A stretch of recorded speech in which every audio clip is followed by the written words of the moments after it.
जलपाईगुड़ी के राजबाड़ी दीघी से युवक का शव बरामद, इलाके में मातम।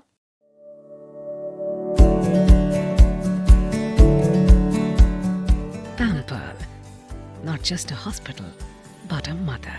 নিউ লাইফ ফার্টিলিটি সেন্টার আধুনিক চিকিৎসা ও বিশেষজ্ঞদের সহায়তায় আপনার স্বপ্ন পূরণ করতে প্রস্তুত। নতুন জীবনের স্বপ্ন সত্যি করতে আজই যোগাযোগ করুন। নতুন জীবনের সূচনা এখানেই। जलपाईगुड़ी के राजबाड़ी दीघी में डूबे युवक का शव बरामद कर लिया गया है। मृतक युवक की पहचान बजरपड़ा इलाके के निवासी 22 वर्षीय राणा बसाक के रूप में हुई है। बताया जा रहा है कि राणा बुधवार दोपहर अपने कुछ दोस्तों के साथ राजबाड़ी दीघी में स्नान करने गया था। स्नान करते समय वो तालाब के बीच में चला गया और अचानक डूब गया। उसके दोस्तों ने उसकी तलाश की, लेकिन वो नहीं मिला तो उन्होंने पुलिस को सूचना दी। घटना की खबर मिलते ही जलपाईगुड़ी कोतवाली थाने की पुलिस, जलपाईगुड़ी नगर पालिका की आपदा प्रबंधन इकाई और सिविल डिफेंस के जवान मौके पर पहुंचे और तलाश शुरू किया। गोताखोरों की मदद से शाम तक युवक की तलाश किया गया, लेकिन युवक का कोई पता नहीं चल सका। आज सुबह 6 बजे फिर से युवक की तलाश शुरू की गई। काफी मशक्कत के बाद आखिरकार युवक का शव बरामद कर लिया गया, जिसके बाद शव को पोस्टमार्टम के लिए जलपाईगुड़ी जिला अस्पताल भेज दिया गया। घटना से इलाके में मातम पसर गया है। গতকাল আমরা যেটা পাঁচটা আমরা একটা পয়েন্টে একটা জায়গায় গেছিলাম, সেখান থেকে আমরা জানতে পেরেছি এই নদীতে আমরা ফেরার পথে যে এখানে একটা বাচ্চারা তারা স্নান করতে নেমেছিলেন। তারপর তারা দুই একজনকে উদ্ধার করেছে নিজেরাই, আর দুই একজন তার চেষ্টা করেছিল তাকে বাঁচানোর জন্য, কিন্তু শেষ পর্যন্ত তাকে বাঁচাতে পারেনি। তারপর আমরা আমাদের অফিসে যা ডিজাস্টার ম্যানেজমেন্ট সেখানে ফোন গেছে প্রশাসনের মারফতে, সেখান থেকে যাক আমাদের সিভিল ডিফেন্স এখানকার যেসব টিম আছে, আমাদের কুইক রেসপন্স টিম, আমাদের WBCF, কালকে সেই চেষ্টায় আমরা 4টে থেকে আমরা রাত 7টা পর্যন্ত আমরা চেষ্টা করেছি। আমাদের ডুবুরিও নামানো হয়েছিল, তার সত্ত্বেও আমরা অনেক রাত হয়ে গেছে, তারপরে রাত্রে আমরা অতটা করতে পারিনি।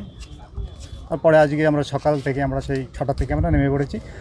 তার পরবর্তীতে আমরা বিভিন্ন রকম প্রসিডিওর যে নিয়মগুলো আমরা জানি, সেই নিয়মের মারফতে বোট ড্রাইভিং করা, ছেলেরা নিচে নেমে সার্চিং করেছে। সেই সার্চিংয়ের মারফতে সেই জলে ঢেউে যাক বডিটা যাক কিছুক্ষণ পরে ভেসে উঠেছিল। তারপরে আমরা সেই বডিটাকে উদ্ধার করতে পেরেছি। উদ্ধার করে আমরা মোটামুটি পাড়ে নিয়ে এসেছি। হ্যাঁ, পুলিশ প্রশাসন এসেছিলেন, তাদেরকে মর্গে পাঠানো হয়েছে। বাড়ির লোকজন এখন আমরা দেখিনি, এসেছি নিশ্চয়ই, তারা কান্নাকাটি করেছে এখানে। বডিটা কি ফুলে গেছে নাকি? হ্যাঁ, বডিটার মুখটা ফুলে গেছে, হাত পাও ফুলেছে। দেখুন, আমরা কালকে বিকেলবেলা খবর পাওয়া মাত্র আমরা জলপাইগুড়ি সিভিল ডিফেন্স অর্থাৎ সিভিল ডিফেন্সের কুইক রেসপন্স টিম, জলপাইগুড়ি পৌরসভা ডিজাস্টার ম্যানেজমেন্ট ইউনিট এবং জলপাইগুড়ি পুলিশ প্রশাসন সকলে মিলে স্থানীয় মানুষদের সহযোগিতায়, স্থানীয় কাউন্সিলর যারা আছে তাদের সকলের সহযোগিতায় আমরা ঝাঁপিয়ে পড়ি। আপনারা দেখেছেন কালকে যে search and rescue operation operate করতে করতে রাত হয়ে গিয়েছিল, যার ফলে কালকে রেস্কিউ অপারেশন স্থগিত রেখে আজকে আবার আমরা ভোর 6টা থেকে ঝাঁপিয়ে পড়ি। এবং আমাদের দেখুন কিছু টেকনিক থাকে, কিছু প্রসিডিওর মেনটেন করে কাজ করতে হয়। অর্থাৎ তিস্তা নদীতে আপনার সার্চ অ্যান্ড রেস্কিউ অপারেশন কীভাবে অপারেট হবে, আবার করলা নদীতে কীভাবে হবে সেটা কিন্তু আলাদা।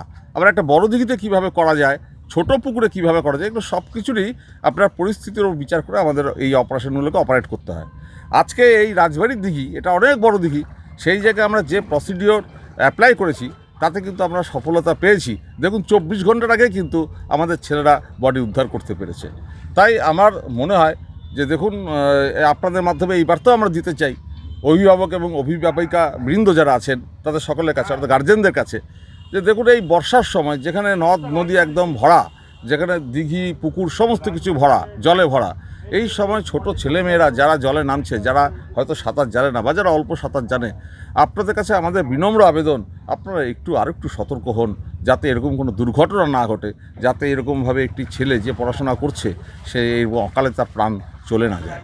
আমরা পাশাপাশি কৃতজ্ঞতা জ্ঞাপন করব, ধন্যবাদ জানাবো জলপাইগুড়ি আমাদের যে জেলা administration, Jalpaiguri police administration, civil ডিফেন্সের কুইক রেসপন্স টিম এবং জলপাইগুড়ি পৌরসভা ডিজাস্টার ম্যানেজমেন্ট ইউনিট সহ স্থানীয় কাউন্সিলর বা স্থানীয় মানুষ যারা আছেন প্রত্যেককে। দেখুন, আমরা সমস্ত কিছু আমাদের যেগুলো ডেকোরাম সেগুলো মেনটেন করে আমরা পুলিশের হাতে তুলে দিয়েছি বডি।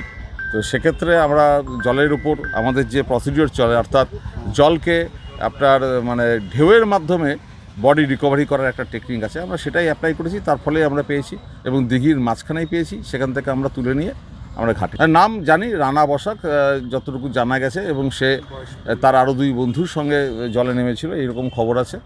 বজরাপাড়ার ছেলে এবং আমাদের যে আনন্দ মডেল স্কুল সেখানের মধ্যে ক্লাস 11-এর পরে মানে পড়তো, এরকম আমরা জানতে পেরেছি। তবে একদম অল্প বয়সের ছেলে এইভাবে অকালে চলে গেল, 16-17 বছরের ছেলে, সেটা আমাদের কাছে খুব বেদনাদায়ক।